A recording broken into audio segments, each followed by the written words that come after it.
ನಾಗಮಂಗಲದಲ್ಲಿ ಅದ್ದೂರಿ ನಾಡಪ್ರಭು ಕೆಂಪೇಗೌಡ ಜಯಂತ್ಯುತ್ಸವ ಆಚರಣೆ. ನಾಗಮಂಗಲ ತಾಲೂಕು ಆಡಳಿತ ಹಾಗೂ ತಾಲೂಕು ರಾಷ್ಟ್ರೀಯ ಹಬ್ಬಗಳ ಆಚರಣೆ ಸಮಿತಿ ವತಿಯಿಂದ ಜೂನ್ 27ರ ಶನಿವಾರದಂದು ನಾಗಮಂಗಲದ ಮಿನಿ ವಿಧಾನಸೌಧದ ಆವರಣದಲ್ಲಿ ನಾಡಪ್ರಭು ಶ್ರೀ ಕೆಂಪೇಗೌಡರ ಜಯಂತ್ಯುತ್ಸವ 517ನೇ ವರ್ಷದ ಕಾರ್ಯಕ್ರಮವನ್ನು ಅತ್ಯಂತ ಯಶಸ್ವಿಯಾಗಿ ಹಮ್ಮಿಕೊಳ್ಳಲಾಯಿತು. ಬೆಳಗ್ಗೆ 11 ಗಂಟೆಗೆ ಆರಂಭವಾದ ಈ ಸಮಾರಂಭದ ಅಧ್ಯಕ್ಷತೆ ಹಾಗೂ ಉಪಾಧ್ಯಕ್ಷತೆಯನ್ನು ನಾಗಮಂಗಲ ವಿಧಾನಸಭಾ ಕ್ಷೇತ್ರದ ಮಾನ್ಯ ಶಾಸಕರಾದ ಶ್ರೀ ಎನ್ ಚಲುವರಾಯಸ್ವಾಮಿರವರ ಸುಪುತ್ರರಾದ ಮಂಡ್ಯ ಡಿಸಿಸಿ ಬ್ಯಾಂಕ್ ಅಧ್ಯಕ್ಷರಾದ ಸಚಿನ್ ಚಲುವರಾಯಸ್ವಾಮಿರವರು ಹಾಗೂ ಶ್ರೀ ಆದರ್ಶ ಜಿಕೆಎಸ್ಎಸ್ ತಹಸೀಲ್ದಾರ್ ಮತ್ತು ತಾಲೂಕು ದಂಡಾಧಿಕಾರಿಗಳು ಇವರುಗಳು ನೆರವೇರಿಸಿದ್ರು. ಈ ಕಾರ್ಯಕ್ರಮದಲ್ಲಿ ಮುಖ್ಯ ಅತಿಥಿಗಳಾಗಿ ವಿಧಾನ ಪರಿಷತ್ ಶಾಸಕರಾದ ಶ್ರೀ ದಿನೇಶ್ ಗೂಳಿಗೌಡ, ಶ್ರೀ ಕೆ ವಿವೇಕಾನಂದ, ಶ್ರೀ ಮಧು ಜಿ ಮಹಾದೇಗೌಡ ಮತ್ತು ಬಿಜೆಪಿ ರಾಜ್ಯ ಮಟ್ಟದ ಮುಖಂಡರಾದಂತಹ ನರಸಿಂಹಮೂರ್ತಿ ಜಿ ಗೌಡ ವಕೀಲರು ಪಕ್ಷತೀರ್ಥವಾಗಿ ಭಾಗಿಯಾಗಿದ್ದರು. ಇವರುಗಳು ಸೇರಿದಂತೆ ತಾಲೂಕಿನ ಪ್ರಮುಖ ಒಕ್ಕಲಿಗರ ಸಂಘ ಹಾಗೂ ಸರ್ಕಾರಿ ನೌಕರರ ಸಂಘದ ಅಧ್ಯಕ್ಷರು ಮತ್ತು ಪದಾಧಿಕಾರಿಗಳು ಉಪಸ್ಥಿತರಿದ್ದರು.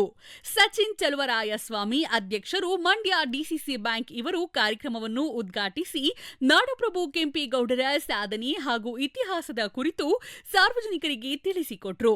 ಹಾಗೂ ಈ ಸಮಾರಂಭದಲ್ಲಿ ಕಾರ್ಯಕ್ರಮದಲ್ಲಿ ವಿವಿಧ ಕ್ಷೇತ್ರಗಳಲ್ಲಿ ಗಣನೀಯ ಸಾಧನೆ ಮಾಡಿದ್ದ ತಾಲೂಕಿನ ಪ್ರಮುಖರನ್ನು ಗೌರವಿಸಿ ಸನ್ಮಾನಿಸಲಾಯಿತು.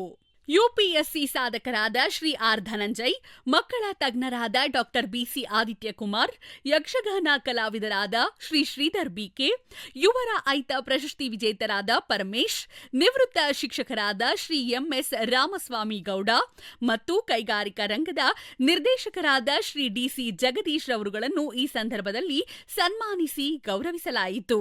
ತಾಲೂಕಿನ ತಹಸೀಲ್ದಾರರಾದ ಶ್ರೀ ಆದರ್ಶ ಜಿ, ತಾಲೂಕು ಪಂಚಾಯಿತಿ ಕಾರ್ಯನಿರ್ವಾಹಕ ಅಧಿಕಾರಿಗಳಾದ ಶ್ರೀ ಬಿಎಸ್ ಸತೀಶ್, ಆರಕ್ಷಕ ಉಪಾಧ್ಯಕ್ಷರಾದ ಶ್ರೀ ಚೆಲುವರಾಜ್ ಬಿ, ಕ್ಷೇತ್ರ ಶಿಕ್ಷಣಾಧಿಕಾರಿ ಲೋಕೇಶ್ ಹಾಗೂ ಪುರಸಭೆ ಮುಖ್ಯ ಅಧಿಕಾರಿ ಶ್ರೀಮತಿ ವೀಣಾ ಸೇರಿದಂತೆ ತಾಲೂಕಿನ ಎಲ್ಲಾ ಇಲಾಖೆಯ ಅಧಿಕಾರಿಗಳು ಈ ಕಾರ್ಯಕ್ರಮದಲ್ಲಿ ಭಾಗಿಯಾಗಿದ್ದು, ಈ ಕಾರ್ಯಕ್ರಮವನ್ನು ಬಹಳ ಅದ್ದೂರಿಯಿಂದ ಯಶಸ್ವಿಯಾಗಿ ನೆರವೇರಿಸಲಾಯಿತು.